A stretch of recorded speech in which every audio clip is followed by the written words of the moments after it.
What is up, everyone? Welcome back to another video today, and in this video we're going to be assessing an aviation book. Today we're going to be assessing the Departed Wings, the Post-Deregulation Decade book of the Los Angeles International Airport between 1980 and 1990. Connor once again is joining me for this video, and we're going to do a bit of a different format here. So we're going to do two parts. This is part one of this book, and then Connor's going to have part two over on his channel. So go check that out after you watch this video. So this book here was written by Jon Jamieson, and he had a little presentation during the welcome reception on the Thursday night of Airliners International 2024.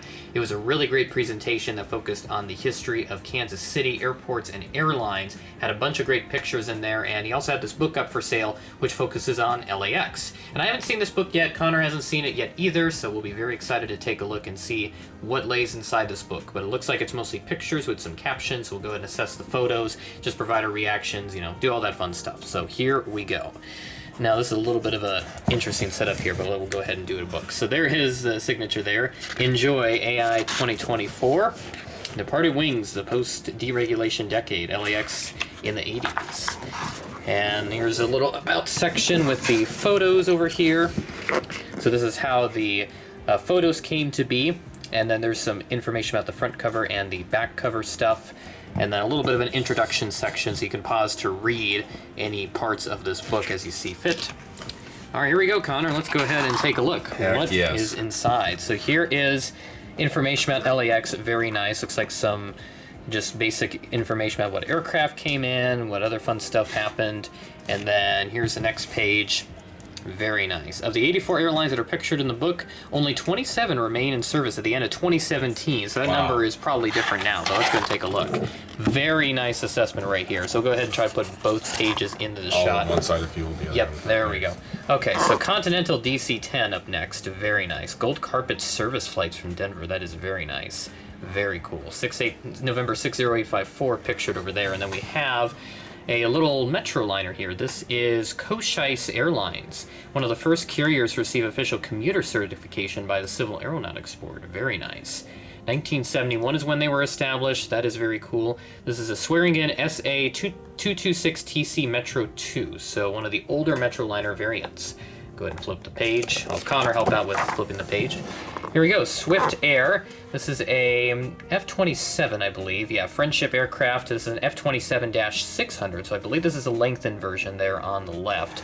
And then over onto the next page, a very nice Aeromexico DC-8. This is a Dash 50, Dash 51 variant, looking really nice. Go ahead and continue. We have an Aspen Convair right there on the left, a Convair 580 for Aspen Airways, a very nice livery right here. I hope Gemini does one of these at some point in the future. And then on the right, this is a little bit more my mojo, Hughes Air West, the Flying Bananas. So this was basically Spirit before it was cool.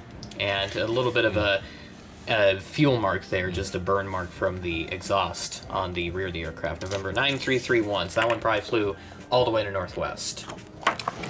Oh, yes, here we go. Golden West, a Twin Otter there on the left with a very similar logo to Horizon Air. I don't think it says anything about Horizon on there. No, it does not. Dash 6 200, which is what I have in 200 scale from Eastern. And then a Texas International DC-9-14, actually, a DC-910 variant. Looking really nice. What do you think so far, Connor? Yeah, these are really good pictures, all very nicely lit, not to mention the amount of variety LAX got, especially with the smaller airplanes, is definitely impressive, to say the least. Very nice variety. And then we move into heavies. Yeah, some big heavies. We got a Varig DC-10-30, Papa-Victor Mike Whiskey. And then there's information down there. You can see very nice info. Love how the amount of information they have. And then we have a British 747-200B variant to 747-236B. So these are very nice planes from the early 80s here, the late 70s livery that British Airways had back at the time. So this is right after they had the merger with like BOAC and BEA to form the current iteration of British Airways. Moving on to the next page. Evergreen on the left, a DC-9-32 freighter, November 9032 Foxtrot. So very fitting registration. Probably a newer freighter at the time, for sure. Yeah, very new. It looks shiny and clean. You know, nothing wrong with it. And then over on the left, fitting for the theme of Kansas City, the TWA 747 SP, November 58201. Boston Express, I believe, is 58203 or 4. It's one of those two numbers. And then continuing on, a pair of DC-10s, Federal Express on the left, November 68055, so that it has to be an ex-Continental airframe. That's what it looks like. And then on the right, we have Finnair. A good buddy of mine would be very happy about this. Oh, yes. Oscar Hotel-Lima Hotel Alpha. So that is the registration on that airframe. Very, very nice. Also goes into immense detail about where they're parking, where they're flying to, what other aircraft the airline flew. So very good variety. There we go. Good picture on the left, but let's take a look at the Golden Gate -7 here on the left. November 701 Golf. Golden Gate Airlines, another new commuter airline in 1980. They actually only lasted about a year and a half. August 81 is when they went out of business. And then on the right, of course, a more iconic airframe, a Delta TriStar. This is a TriStar 1 variant, November 1732 Delta. So this is, I believe, one of the newer TriStars that came into Delta's fleet. Although this picture is from 81, so saying newer isn't really helping much. No. Yeah. There we go. Okay, here we go. That's when you know these photos are old. You see that on the on the right, excuse me. But on the left as well, American 747. These did not last long, but they were named the Astroliner. I believe they got rid of them. Yeah, so they got rid of them, converted them to freighters. By 1984, they were all freighter aircraft, and then eventually they were gone probably before the end of the decade. November 9664 is the one over there. And then on the right, we have a Braniff 727, the two-tone blue flying colors aircraft, November 434 Bravo November. And then we'll go ahead and keep moving along here. Oh, yeah. Western, there's the livery that I wanted, 400 scale, but I got one here. Swizzle Stick 732, November 4520 Whiskey.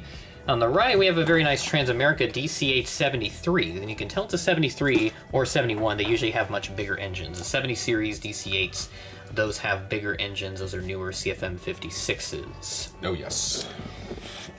Here we go. Oh, yeah. Continuing on, Capital and Republic up next. So the Capital DC-10 on the left is a DC-10-10, November 9017 Charlie Lima. Very nice. And then Republic, another aircraft by Mojo. So this is November 9348. So I imagine this is an ex-Hughes Air West airframe. DC-9. Talk about the Hughes Air West routes there, and I'm sure somewhere they're talking about it. So. Yep. Nice. So that will be...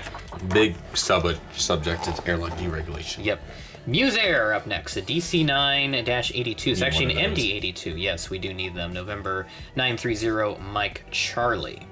And there's some interesting backstory there with Southwest on that. And then over here, Northwest Orient, November 611 Uniform Sierra 747-251B. Very nice. And the Hawaii Express, very interesting, but Pacific Express BAC 111-201AC, so -200 series right there. And then the Hawaii Express DC-10-10, November 9004 Whiskey Alpha, so that is an ex-Western airframe. Nice. So very nice that it ended up over in Hawaii, because they only flew to Europe. I don't think they ever had any Hawaii routes as far as I'm concerned. No. Okay, so, there we go. Wings West up next, July of 83, November 31107. This is another Metroliner, Metro 3. So this is the larger variant and one that you still see to this day. And then Korean Airlines 747 SP-B5, Hotel Lima 7457. And looks like he's parking at Terminal 2 today. And I think, now they have T-Bit, the Tom Bradley International Terminal, for those that are not familiar with it. All right, next set of pages. That are tight. Yep, very tight. Singapore 747-300. Yes, this plane does exist. This is essentially a 744 without the winglets, or a 742 with a bigger hump on it. So 747-312 with the big top sticker, because that's what they used to put on the Singapore 74s. And then America West on the right, November 128 Alpha Whiskey 737-275. LA, one of the first new cities America West added to its route structure in 83, so they were brand new at the time. Very nice. And then getting closer here to the end of part 1, we have Sun Air, a Metro 2 aircraft, so smaller Metroliner. This is in February of 84, and then we have an Air Canada TriStar-1, TriStar 1 here, Charlie-Foxtrot Tango November Delta. So some history about TCA and then how it became Air Canada, and so on. And then here we go, April of '84, we have an Air 1 727, November 4612. So I can't tell who this would have operated for previously over there on the left. And on the right, a very colorful Connect Air Fairchild F-27A. So this is an upgraded Fokker 27 Friendship. So it's usually FH-227 what they designate it as, so this may not be the same type, but it is somewhere in that ballpark. Very nice. And all right, British Caledonian, loving it. Yes. DC-10-30, named James S. McDonnell is the name of the aircraft. Golf Bravo Hotel Delta Juliet, and then an Imperial Shorts 360-100 over here on the right.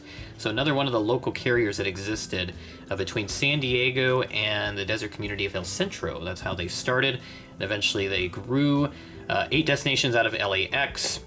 And it doesn't say, okay, yeah, forced into bankruptcy in '86. So '86 was a rough time for a lot of airlines.